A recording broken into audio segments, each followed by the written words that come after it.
Assalamualaikum warahmatullahi wabarakatuh. Selamat sore, Pak Fajri selaku dosen pengampu pada mata kuliah Kimia Fisik B. Selamat sore kepada seluruh teman-teman. Izinkan saya untuk memperkenalkan diri. Nama saya Unisa Nurmalia dengan NPM D342100088, jurusan Teknik Metalurgi. Di sini saya akan membahas tentang proses pada permukaan padat. Dalam proses pada permukaan padat ini, saya akan membahas tentang katalis heterogen dan juga proses pada elektroda.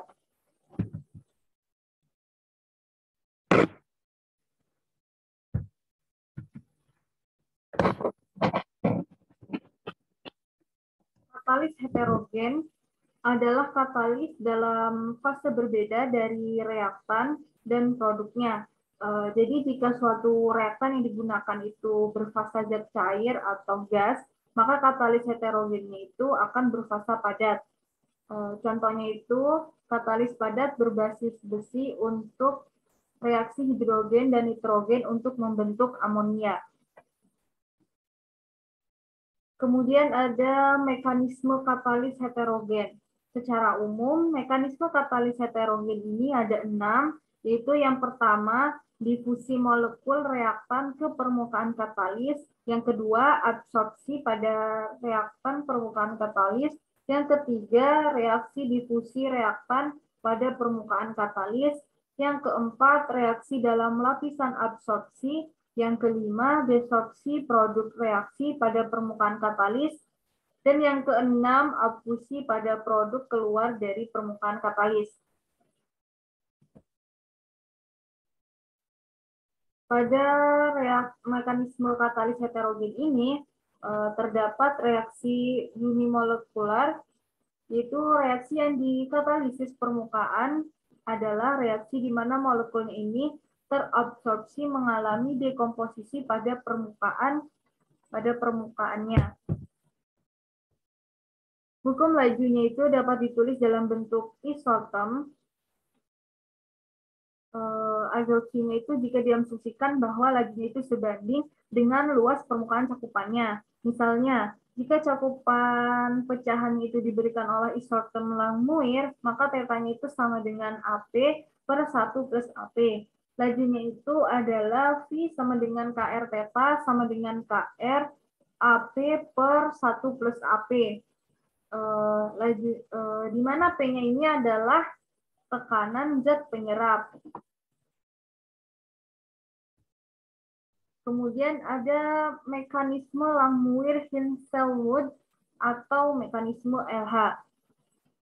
Reaksi yang dikatalisis oleh permukaan ini diusulkan bahwa reaksinya terjadi oleh pertemuan antar molekul terabsorpsi pada permukaan. Untuk reaksi antara spesies A dan B, hukum lajunya itu adalah diharapkan menjadi urutan pertama dalam cakupan fraksional A dengan theta A dan B dengan theta B, dan orde keduanya itu secara keseluruhan A plus B menjadi P dengan V sama dengan KR theta A theta B.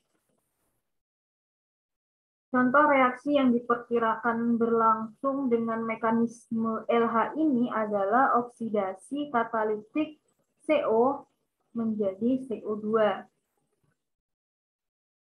Dari karbon monoksida menjadi karbon dioksida. Kemudian ada mekanisme Ehlers-Danlos atau mekanisme ER, di mana mekanisme ER dari reaksi katalisis permukaan itu diusulkan bahwa molekul fase gas yang bertumbukan dengan molekul lain sudah terabsorpsi di permukaan. Laju molekul fase gasnya itu membentuk produk sebanding dengan parsial tekanan atau PB dari gas B yang tidak terabsorpsi dan cakupan permukaan fraksional A dari gas A yang terabsorpsi untuk memberikan hukum laju dengan rumus T sama dengan KR PB theta A. Nah, laju reaksi yang dikatalisis ini mungkin jauh lebih besar daripada untuk reaksi fase gas tanpa katalis. Karena reaksi pada permukaannya ini memiliki energi aktivasi yang rendah dan absorpsi itu sendiri sering tidak diaktifkan. Jika diasumsikan bahwa Lamu-Linsolton berlaku untuk spesies A, cakupan fraksionalnya itu adalah P sama dengan KR A PBPA per 1 ditambah APA. Kemudian selanjutnya ada proses pada elektroda. Permukaan elektroda padat ini bersentuhan dengan ion-ion dalam suatu larutan elektrolit. Laju oksidasi dan reduksinya pada antarmuka ini bergantung pada seberapa cepat sih elektron ini dapat ditransfer melaluinya.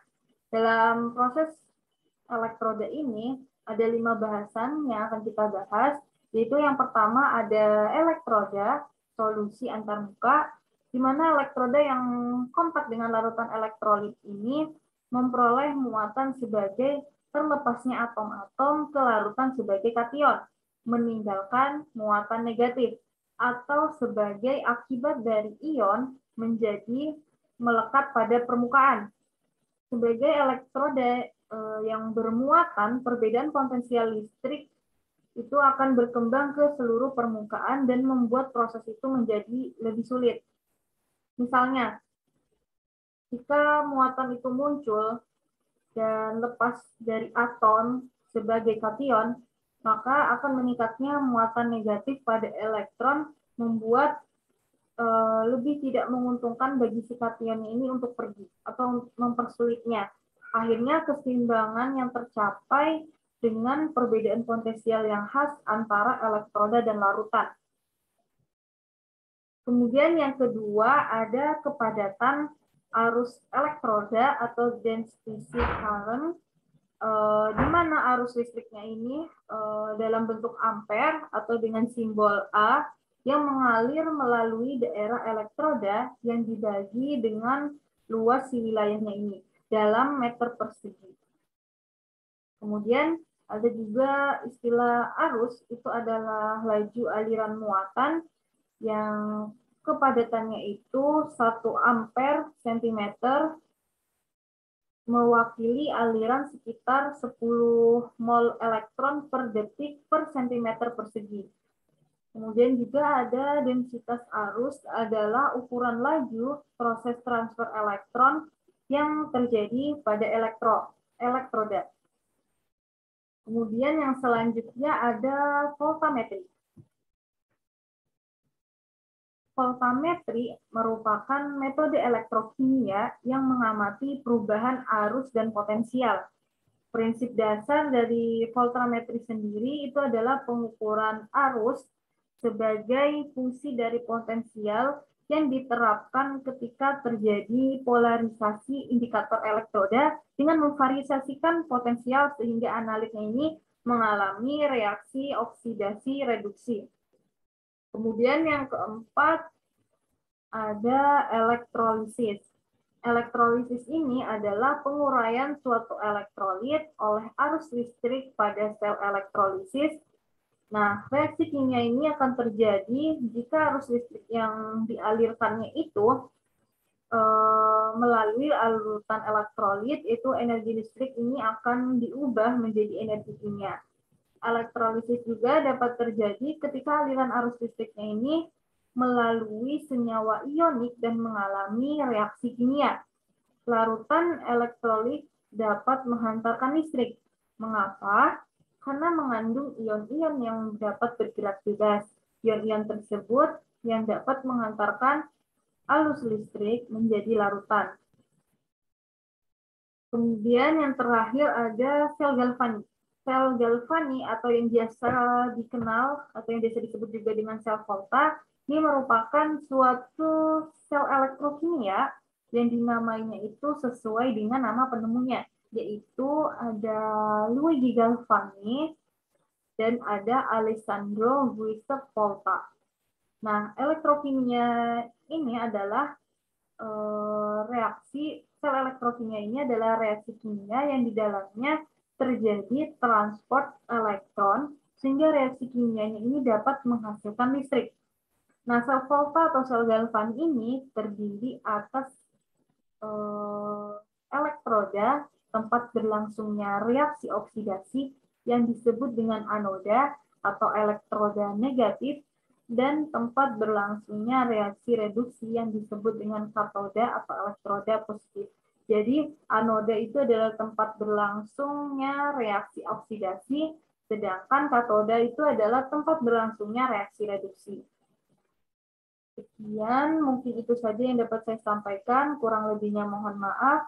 Assalamualaikum warahmatullahi wabarakatuh.